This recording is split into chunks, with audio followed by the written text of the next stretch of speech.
Welcome to the What It Takes podcast, where we talk to successful entrepreneurs, leaders, and CEOs across different industries. I'm your host, Darren, and in each episode, we're going to figure out how they got through difficult times, but most importantly, what it really takes to succeed.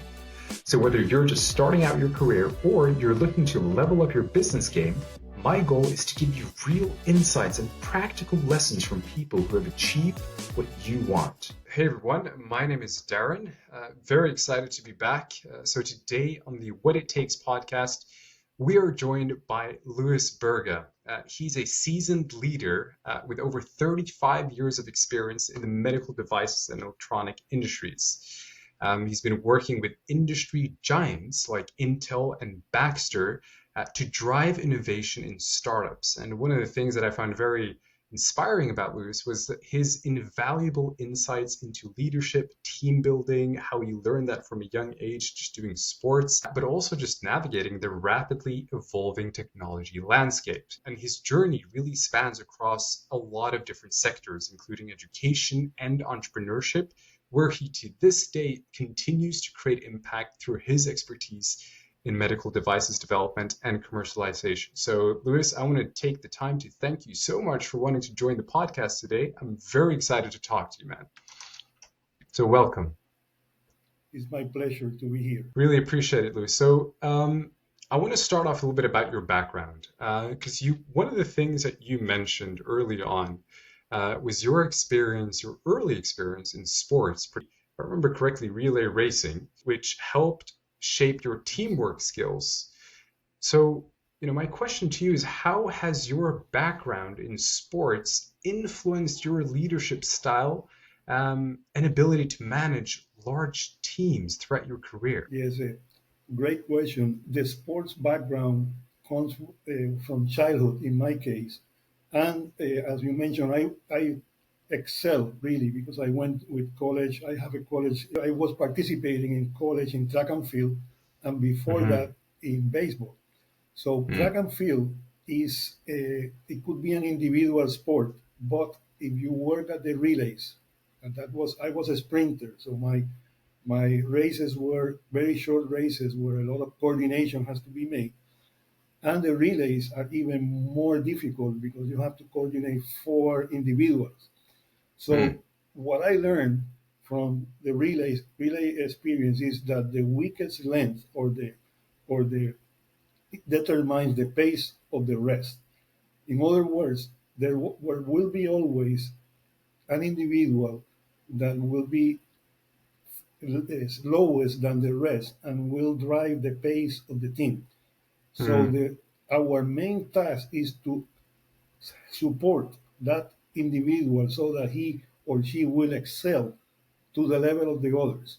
So it forces everybody is the power of four instead of the power of one. And that definitely has a great effect in the results. Yes. If you saw the latest Paris Olympics, the U.S. team in the 4x100 relay, they were the favorite ones, and they lost the race because there was a problem when they were passing the baton. Passing the baton is sharing responsibility with others. So if you transfer that to the medical or any industry or any type of endeavor, it results that you have to always coach, teach, and be available to support your team members or your team collaborators. You always have to be in a spirit of collaboration.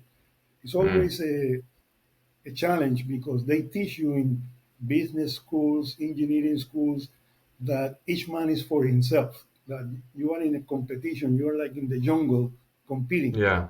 In reality, you are in the jungle, but it's collaborating. There is a difference between collaboration and competition. So in order to achieve outstanding results, you just have to collaborate.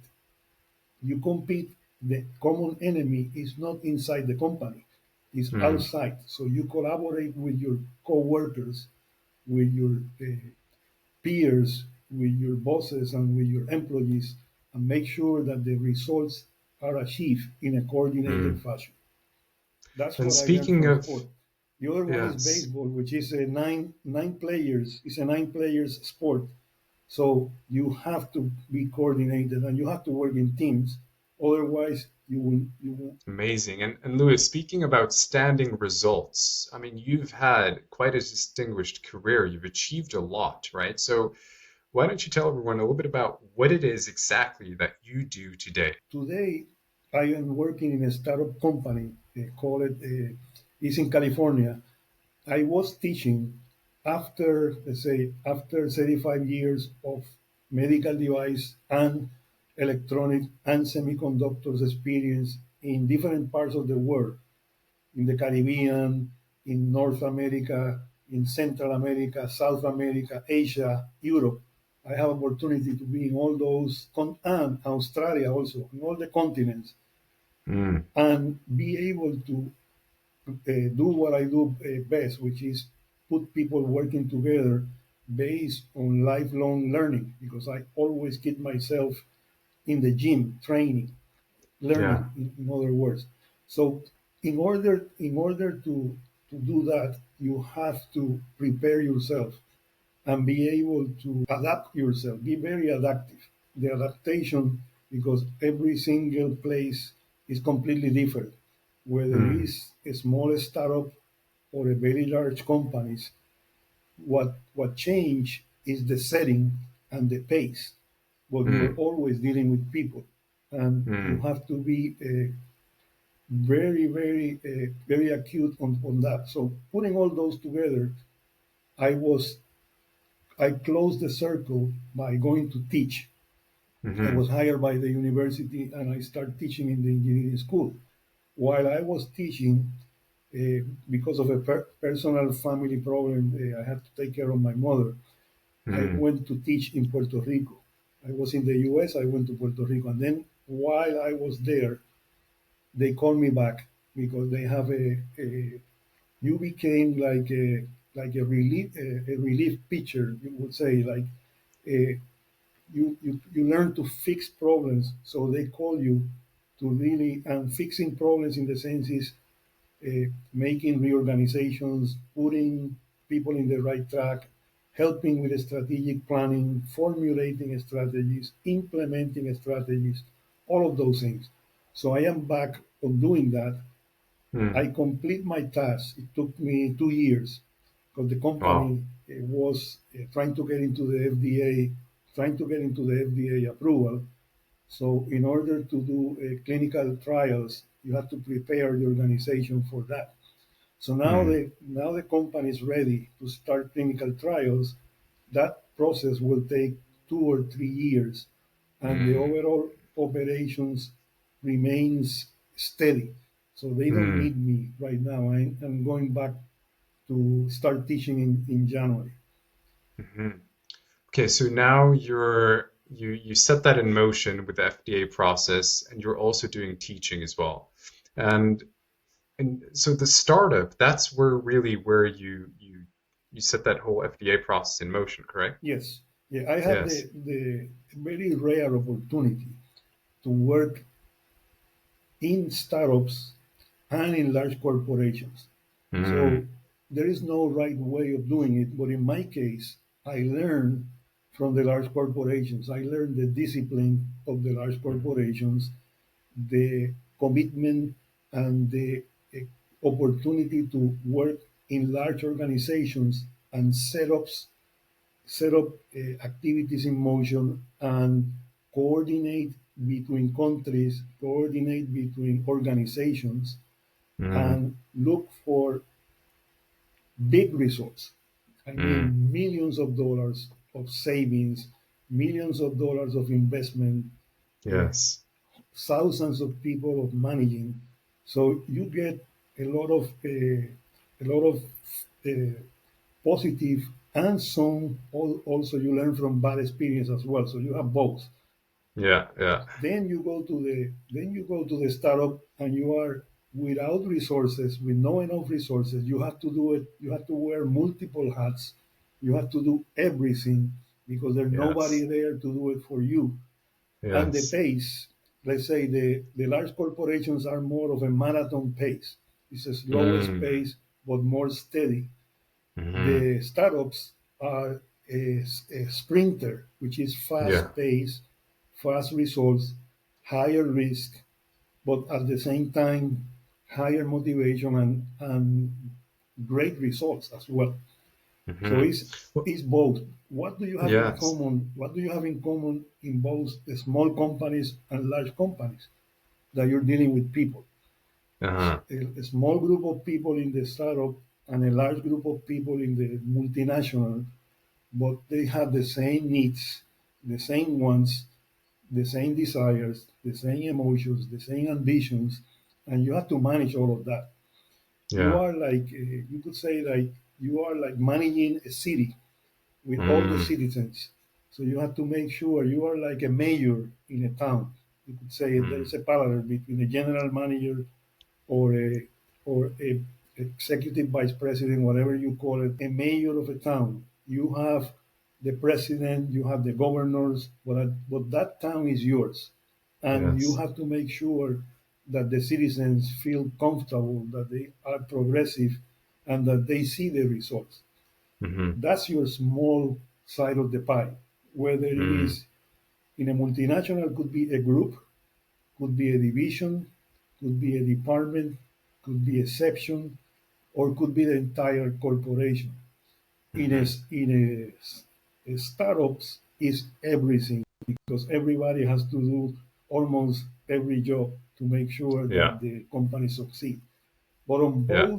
on both cases, and this is something that I learned through my mid career, I would say, you have to start thinking strategic because Mm. most of the people are thinking tactic all the time, and there is a big Mm. difference. The strategy is a cohesive type of group of ideas that you put together towards a mission or a vision, and you follow them. You establish a sequence of steps or a sequence of events, and you sometimes you have to scratch ideas, other times you have to add others. It's a dynamic procedure. The tactics are the outcomes of those strategic planning.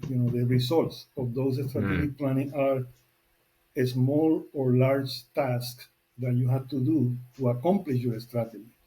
So Mm. the in both cases, it has worked wonders for me because you say startups is a lot of it's a group, it's a bunch of crazy people that are doing a lot of things. Yes, but in a coordinated fashion, following a strategy and with a common purpose. Mm. In the large companies, it's the same, but it's a bigger task. For example, I was working with Baxter, and I work with Medtronic. Both Baxter and Medtronic are, and Johnson and Johnson. Johnson and Johnson was via a startup, and I will explain to you. But Medtronic is a $30 billion company in sales. Baxter is more than 20 billion. So those are multinationals that are Yeah. doing a lot of, bringing a lot of patients to life through Yes. products, services, processes. Mm-hmm. Then my take from Johnson and Johnson, which is an excellent company. I was in my first startup between Baxter and Medtronic. I work in a small company called Biosis Medical, and it was in the Mm-hmm. area of breast cancer. And we were developing a device, a medical device, to do the biopsy of the breast without surgery, just with a Mm. small 1 millimeter, a small aperture, and you get your all the tests that you need, all the examples that you need. Right. So that Yeah. company was we were around 20 to 30 people.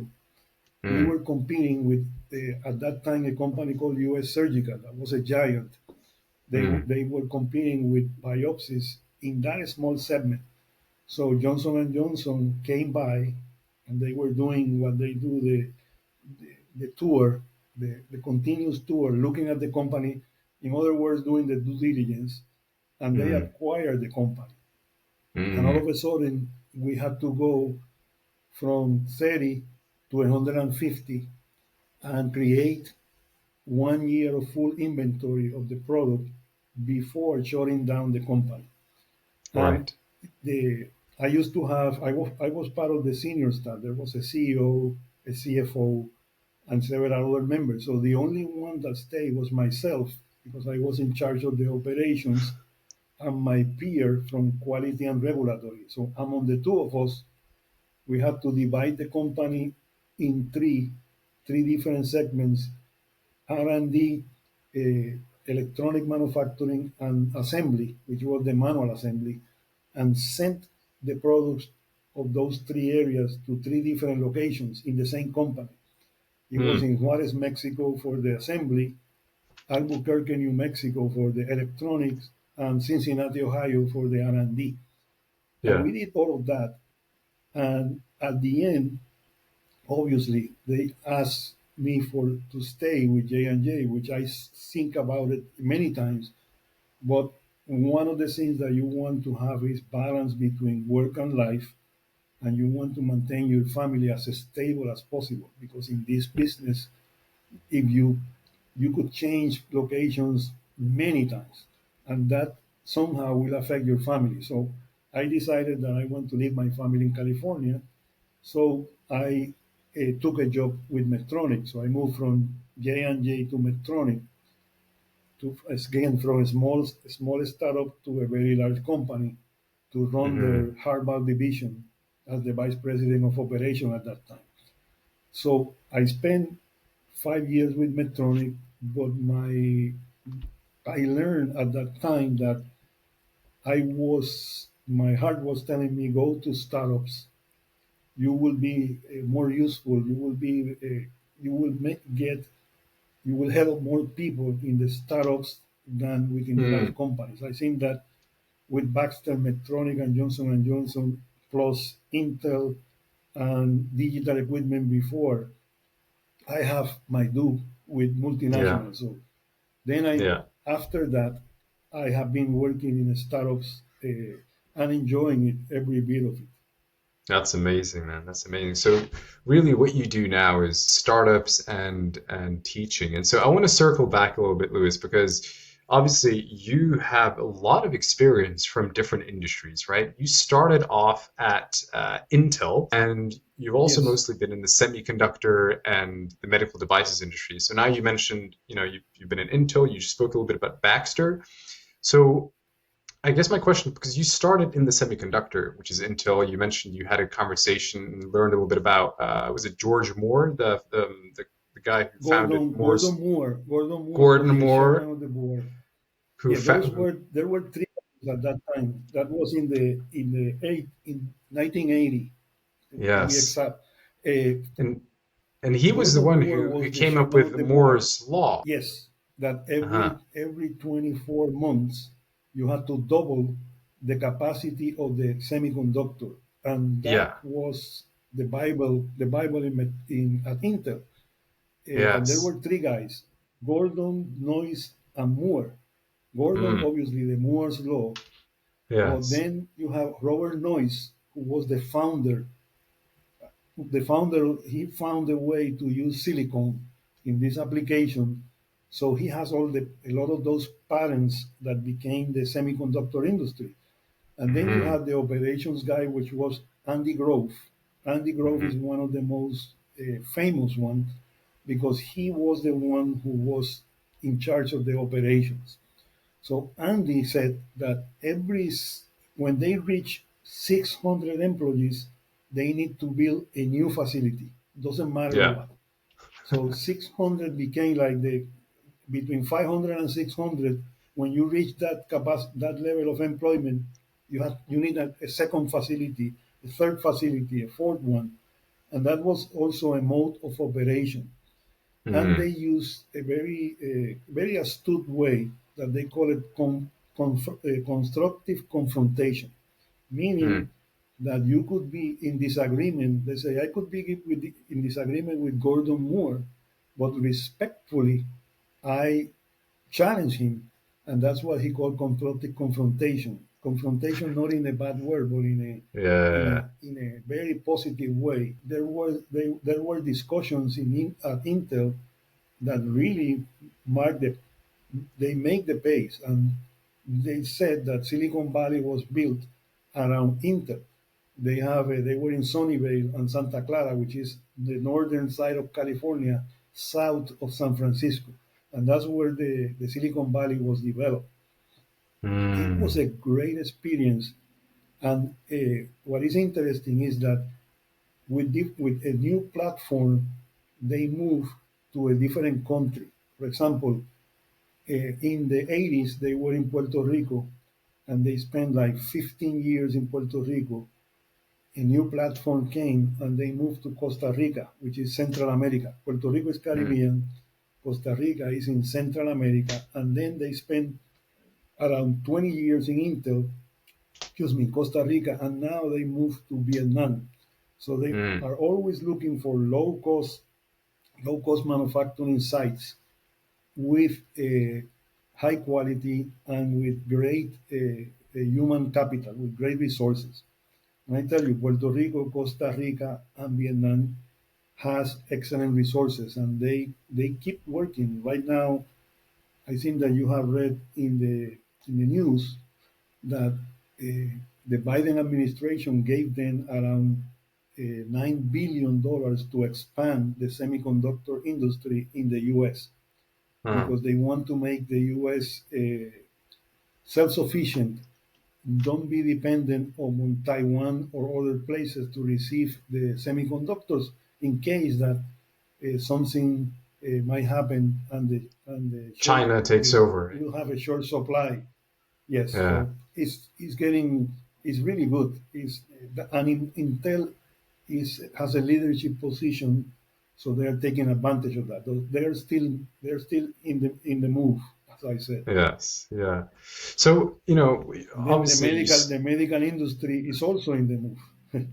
yeah, because you started in the semiconductor space, and I'm curious, what Semiconductor and key, electronics and semiconductor both, yeah. So I'm curious in terms electronics as of well.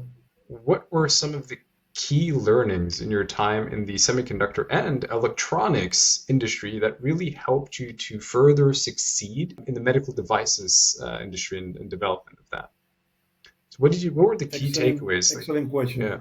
Yes, I would tell you the both semiconductor and electronic they are in a very highly competitive environment. Hmm. So the decisions and the speed, the time to market is extremely important because there's always Yes. the competitor is always tailing you. So the margins are very low. So Mm. low margins, high turnover, you know, you need to be in the market first if you want to, and you have to be innovative. So a lot of activities and a lot of strategies that are developed in the semiconductor industry or electronic is fast paced. So Mm. speed is a requisite of and there are regulations, but the regulations are relatively standard. So everybody has to abide by the same regulations, and the barriers to entry are low. Mm. Anybody could enter into that because they use standardized equipment. So everybody that is competing in the same field utilize the same process. It's just a Mm. matter of which equipment is more able and more capable, and the people and the speed to market. All of those things are critical to success. So you have to make fast decisions. You will fail. You will hit and miss. You will miss some cases and you will hit many others. But the speed of the decision is important. You cannot dwell over Mm. decision making. Fast Mm. decision making is important, and the strategy you have to follow your strategy. Like for example, Yeah. in the Intel case, it was to bring to market every 24 months, every 2 years, you have to bring a new semiconductor. And there was a race of the developing engineers, of the manufacturing engineers to make the process available and to have the plant ready. readiness was very important as well, Mm. which is slightly different in the medical industry, because the medical industry is a more regulated industry, because Mm. you're Of saving, you're course. touching lives. So Yeah. you're saving lives. So you have to follow the regulations, and you have Mm. high barriers to entry. It's the opposite of Mm. the semiconductor. Not everybody can be in that industry. You have to have high capital. You have to have a, you have to abide the regulations. You have to make very thorough decisions. You have to think it over, because the regulatory pace does not allow you to take any shortcuts. If there is an industry where there is no shortcuts, is the That medical one. industry, and you have to Yeah. compete at the same Yeah. time. So you have to Yeah. establish your strategies.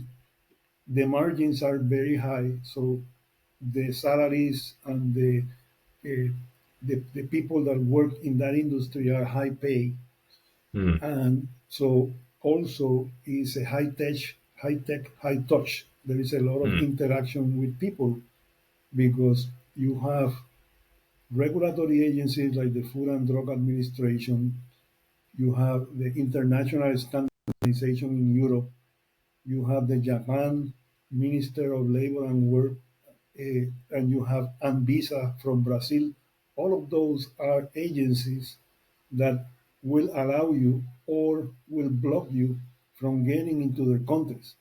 So you have Mm. to have a country registration and a regulatory compliance to be able to do business in those in any parts of the world, including the U.S. For example, in the U.S., if you don't have the FDA approval, you cannot market your product. Yeah. Not Yeah. only Yeah. sold it, you cannot Very market it. strict. You cannot say, Yeah. I have the solution to obesity.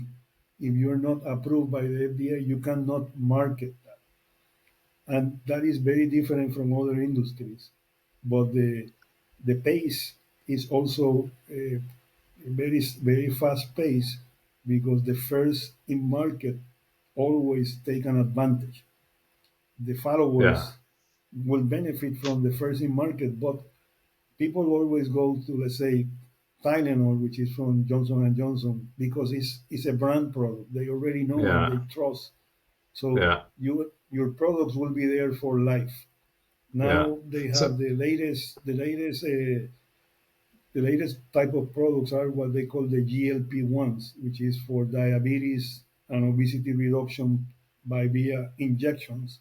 Mm. That companies like Novo Nordisk and Eli Lilly are going to be probably the first companies worldwide that they will be selling in trillions of dollars, not Yeah. billions, trillions of dollars Trillions. per year.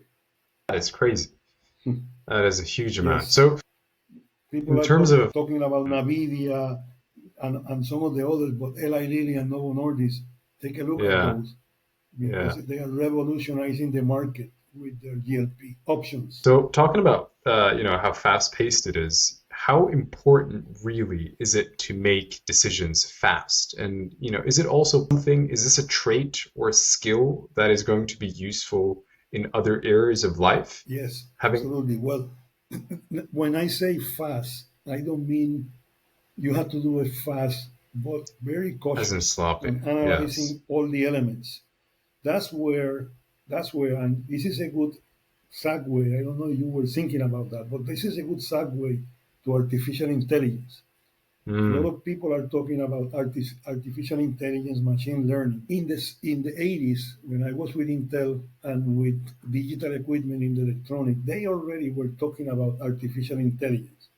Yeah. They were preparing, but the technology was not there to pace it to where it is today. The Mm. technology was missing. The concepts, the algorithm, the theory, everything that you need was there, but there was no semiconductors of that magnitude. Mm. They were not sensors and several of other great tools that are available today. Mm. So artificial intelligence is going to make is going to help us to make those fast decisions, because the Mm. time that you spend solving some of the mathematical side of the problem, the machine will do it for you, and it will do it Mm, fast. mm, When I was in college, I was using the Texas Instrument calculator, and mm, it was for addition, subtraction, multiplication, division, 1 divided by x, x to the square. And we say, oh, that's wonderful. I don't have to mm, use any more slides rules, and I have something faster. mm, Nowadays, you could do tons of data via artificial intelligence. And even a friend of mine we have a class reunion in April of this year. We held, awesome. and I was going to give the toast to my fellow students. That all of them are, some of them are retired, others are executive, others are great engineers, and Cool. we sat Yeah. together. And one of the guys told me, "You don't have to invent the toast. Go to artificial intelligence, go to the chat, and they will tell you how to do it in seconds." Yeah. And that type of thing is taking care of that speed that you're talking about. However, the human needs is always be there, and this is not that all the jobs are going to disappear. The Mm, jobs are going to be made different. So your jobs mm, will be of decision making. You will be more of the decision maker than the doer mm. of the task. But a quick And question, this is something Luis. that we're going to be is will have applications in all over the world. Yeah, but like when it comes to AI, right? You're saying that you're able to outsource some of these decisions, using a prompt. But what happens to the human brain if we continuously rely on artificial intelligence to control aspects of our lives and our thinking? Does that have a negative consequence on us as human beings in any way, or our ability to No, think, or no? no, I will tell you when we start the conversation, we talk about collaboration. They Uh-huh. are going to collaborate with you. They are a tool to help you. Yes. It's just Yes. that the pace of the decision, the speed of the decision, you will need faster tools. But Mm, artificial intelligence is nothing more but a tool, mm. something that is going to help you to make better decisions. But humans will always be making the decisions. I see. See I the see. concept of HAL 9000 from Stanley Kubrick's Space Odyssey 2001.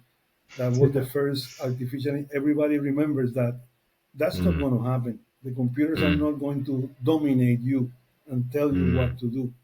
They are Yeah. going to collaborate with you, and you're going to be you will own the artificial intelligence. uh, you will own it. It will not Mm, own you. So it's a great tool. And for yes. example, one of the biggest applications is going to be in the market research, in the uh, uh, materials requirement planning, enterprise requirement planning. It will help you to determine how many people will you need. It will help you to buy parts when you have to buy thousands of parts. It will tell you how to buy it, where to buy it, when to buy it, all those decisions. And then you will have to do the buying. The machine is not going to buy it for you.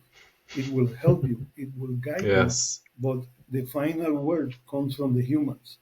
So Mm, it's a good complement, but it's not going to be yes. the owner. I see. And one of the things you mentioned in a previous conversation that we had was the importance, and you actually just briefly touched on this as well, was the importance of upskilling and reskilling the workforce with, this rise of AI and automation. I'm curious to get your perspective on what role do you see education and really just continuous learning playing in preparing upcoming professionals, but also even current professionals for future work with AI? Yeah, that's a great question. I will tell you there is a global organization called the World Economic Forum, and it's Hmm. a combination of about 150 countries that they met on a regular basis to establish what are the guidelines for, to avoid, to minimize poverty, climate Mm. change, and several other very important topics that covers the entire globe. Mm. They came to, they make a study and they came to the conclusion that today in 2024, 50% of the workforce globally needs upskilling and reskilling to compete in today's world.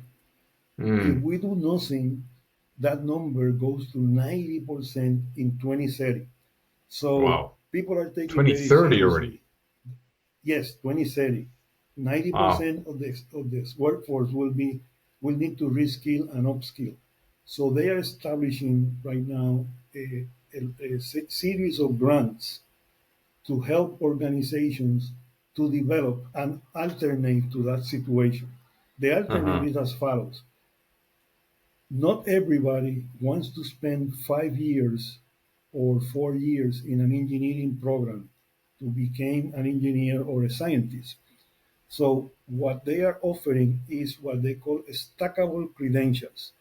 Mm-hmm. Stackable credentials means that that's part of the grant.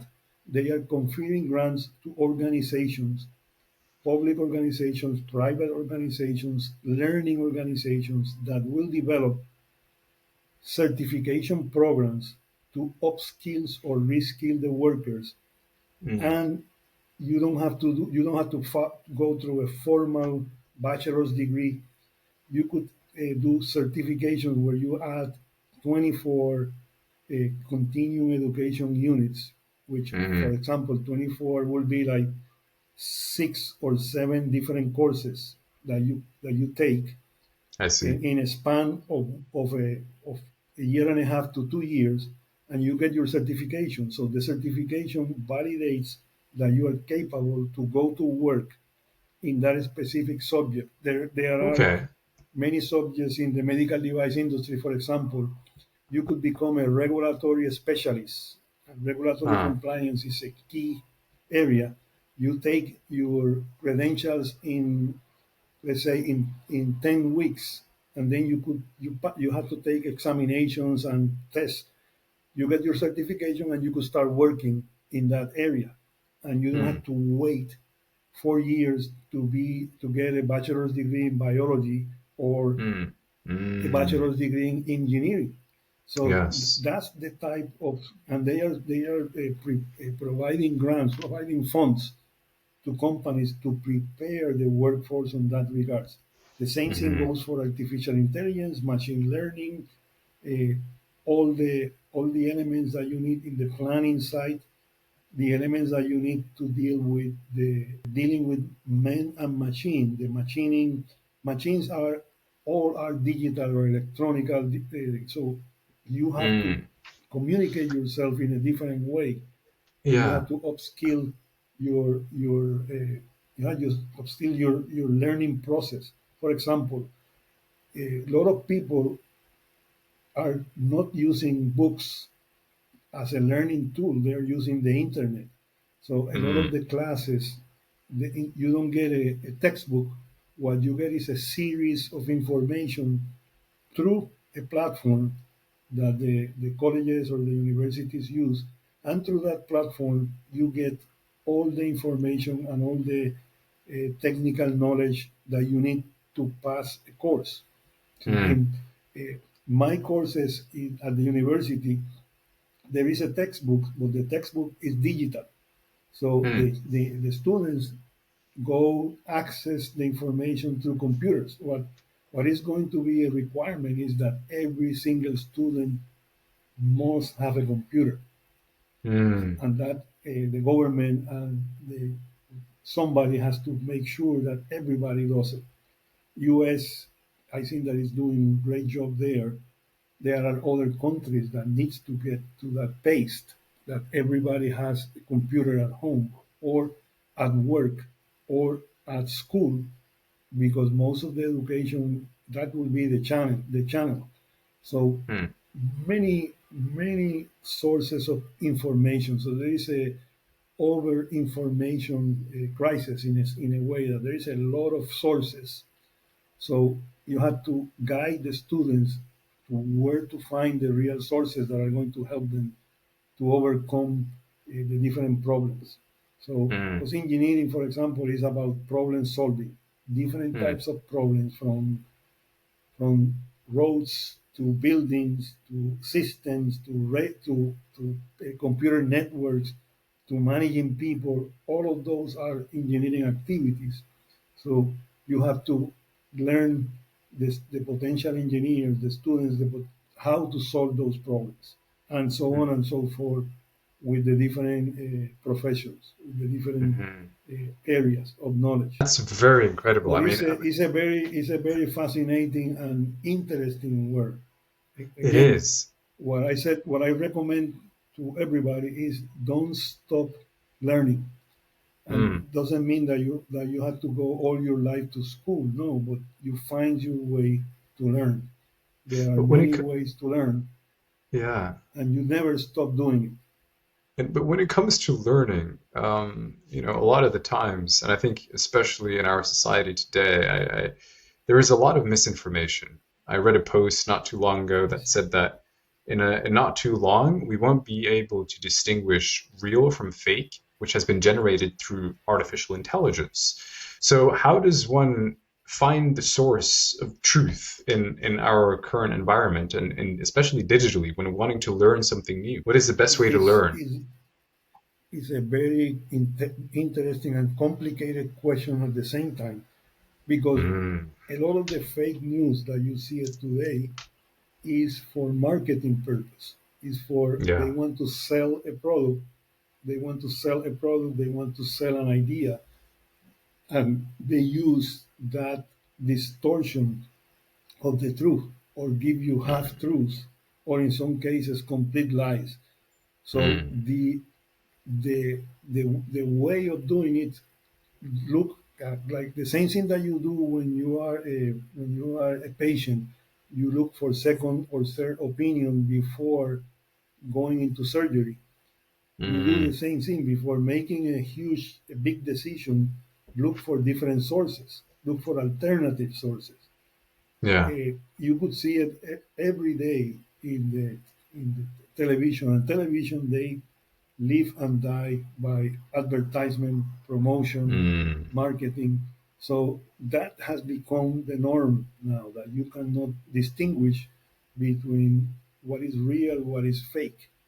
yeah. I have some, for example, in journalism, I have a certain uh, journalists that I trust them because they have earned that trust through their career. So, for example, Farid Zakaria is one of my favorite ones. He's I on haven't heard of Sundays them. in CNN, Okay. and he makes always a global approach, and he's Mm, always fighting those fake news in his podcast and in his programs. So mm, there are some of those have a lot of credibility. So mm. you have to find mentors, in the sense Right. you may not know them, and they are your mentors because you trust what they do and you follow them. That Yes. that is a that's a way of doing it, because it's not going to be easy, because you are bombarded with information. So I guess, Fake news, fake for news. any young entrepreneur or someone wanting to start a business or anyone really looking for the truth, your best recommendation is to find someone that you trust, a mentor who has maybe achieved what you want, who you look up to, who you align with Exactly. their You value. you you Yeah. learn you learn by yeah, you learn by example, and you Mm, you follow what what always find the background of those people, because yes. uh, so that you're not following uh, the wrong idea, or somebody that could get you into trouble. Uh, And I very guess, few, that very is, few, yeah. yeah, very Go few ahead. CEOs in the medical industry has gone to jail, but there are few cases of those. Why? Yes. Because they were too greedy. They tried to make, and they Mm, commit fraud, or they did mislabeling or misbranding, or a lot of those. And this is related to the medical industry. In other mm, industries, you have seen cases like that, but because this is regulated, where they normally fail is that they promise some technology that didn't exist, and that is Mm. become fraud. And they promise a certain characteristic on the product, and they put it in their label, and they get approved. And then when the product is on the market, it doesn't work that way. Those are Right. different reasons why CEOs can go to jail. I So see. Yeah. you have to be very careful in these industries as well. Mm. And fake But news could get you in trouble. yes, yes. No, because I guess, I see, circling back to what I just said about And young people let wanting me to, go back to your question about the students. When you are at college, look for your peers. Look for create a peer group that you have common interests, and look for yes. sources of information as a group and share information. That will Mm. keep you a little bit safer than if you go by Mm. yourself. I see. No, because one of the things that I often see is, when you look at any industry or any skill or anything that you want to achieve, there is a lot of different information out there. Person A is saying, this is how you approach this industry or this skill. Person B is saying something else. Person C is saying something else again. So I guess, how do you determine who is the right fit, who is the best mentor, or how do you distinguish between role models, I would say? Do you align that based on values, or how Well, do you yeah, determine that? values are very important. For example, there was a CEO of Medtronic by the time that I was there. His name is Hmm. Bill George. Bill George, he made a very famous succession plan of about 10 years. And at the 10-year margin, he bring his successor, and he left the company. He resigned the company, and the transition was amazing. Still, Medtronic is number one in terms of sales in the medical device industry.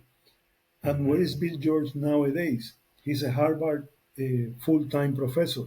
So he went Yes. from being the CEO of Medtronic to being a full-time professor in Harvard. And Mm. one of the things that he talked about all the time, and I have opportunities to talk with him personally when I was in Medtronic, is values. Follow Yeah. your instincts, follow your values. Don't make good things for people, and eventually they will be rewards for you. And he was Mm. very open, very honest, has a set of values. He called it True North, and he has Mm. written several books in that area. And Wow. he has been he has inspiring. He was a great mentor, and is a very inspiring person, and still very active. I think Mm. that he Mm. is in his 80s, around his 80s, and he's still working, still Mm. teaching. So Mm. So that's having another a, thing, that there is no age limitation to the brain and to what you can do. It's all mental. I mean, people say, "Oh, mm. I am 55. I have to retire." That's Yeah. completely that's fake. That is fake news nowadays. You don't Yeah. have to retire. You have to continue working, because it will help you in many ways. Yeah. Yes, yes, that's amazing. And so, keeping working, you're obviously you keep working. So you mentioned the startup because you're currently working on launching your or building this startup, right? That which is Yes, focused on yeah, and work. I want to combine I'm going to combine the education and the industry experience, because the company that I am working already preparing is to really solve this need of reskilling and upskilling the workforce, especially in the medical industry. Mm-hmm. You have four areas, that is development, where come from an idea and you make it into a product. Then you have to do a regulatory compliance. As I mentioned to you, it's a very regulated industry. You have Mm-hmm. to manufacture the product first from the development point of view, which is pilot manufacturing, and then scale up which is for commercialization. And commercialization is the fourth step. So those Mm, four steps needs to be teach to maintain the current people that are working in the industry up to date, and at the same time prepare the students to fill out those positions in the future. So mm, that point that you affect both places, you affect the current employees and the future employees, and provide them with the tools to deal with the 21st century demands. That's what I mm. want to do. And I have So, a group of professionals where I have industry leaders that join me and academic leaders. So we're preparing, and we're going to have it hybrid, meaning it could be online or it could be in person. mm, And we do teaching, preparing, preparing the fundamental, the baseline, and then when the company needs us, we could go and consult with them on very specific areas. So we help right, the yes. entry level, we help the entry levels, and at the same time we help when there are problems to be solved or strategies to be set. Huh. So that's where I am, and it's an interesting part because now the startups are very challenging because the first thing, obviously, the first big task is to establish your strategic plan, and the Mm, strategic plan has to be minimum of 10 years. It's not overnight. mm, It's not 3 years. It's at least 10 years so that you could yeah. see, and then you establish milestones for each Mm, one of those critical steps. And you mm, follow the milestone because that's what the investors are going to be looking for. What are your milestones? What is your value proposition? What is the cost? How much I have to put and what I'm going to get back?